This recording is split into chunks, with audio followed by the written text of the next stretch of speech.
And that's why, to your question on the social media side, that I've radically changed my approach to communicating in that respect. But I'll tell you, nothing created more clarity than what happened here in LA. When Donald Trump federalized 4,000 National Guard, where he sent the United States military, not overseas. He never sent the military overseas in his first term. He still hasn't done it in his second. He sent them to the second largest city in the United States of America, 700 active duty Marines to your city here in LA. And it just required a different level of communication and clarity. And so I just, once a mind is stretched, never goes back to its original form. We said, everything we're doing is not working. They're sort of chasing this. They're shape-shifting the narrative. We're constantly responding to it. We have got to get on the offense. And more importantly, I got to call the bullshit. And so we put a mirror up to Trump. This guy's sitting there with memes, dressed up as the Pope. He's putting, he's the new Superman thing. He's the Superman hero.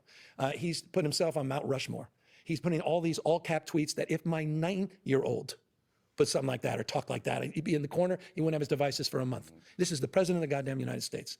And we started to put a mirror up. And we started to model that in a way to expose it.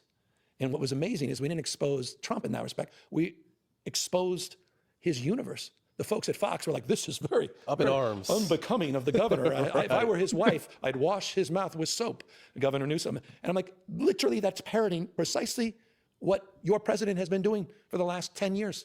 And you've been celebrating. You've never called him out once. And it really started to break through, man. People started paying attention, and now we're not fucking around. You come at us, let's go. And let's go. And I'm telling you, at the core of the problem with the Democratic Party, I submit, this is my humble, we can get into it's inflation, it's interest rate. Bro, he's cooking crazy right now. You gotta give credit to Gavin Newsom. I'm beyond. It's incumbency, it's the view with Kamala, it might be Israel, it's Africa, whatever. No, weakness.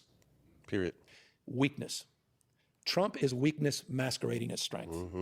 Democrat. Oh my God, at the bar. What are people saying? I'm gonna make this into a clip. Is he correct? Honestly, I talked to voters when I went out to the No Kings protest, and I did hear that they wanted the Democrats to seem and look stronger. This might be the answer. That's weakness.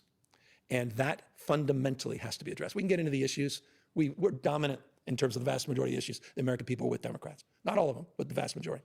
But at the end of the day, that's the issue we have to address. And I'll never forget, Bill Clinton said it better than anybody else. After decades ago, he said, when we got shellacked in a midterm election, he said, given the choice, I love this, classic Clinton, given the choice, the American people will always support strong and wrong versus weak and right.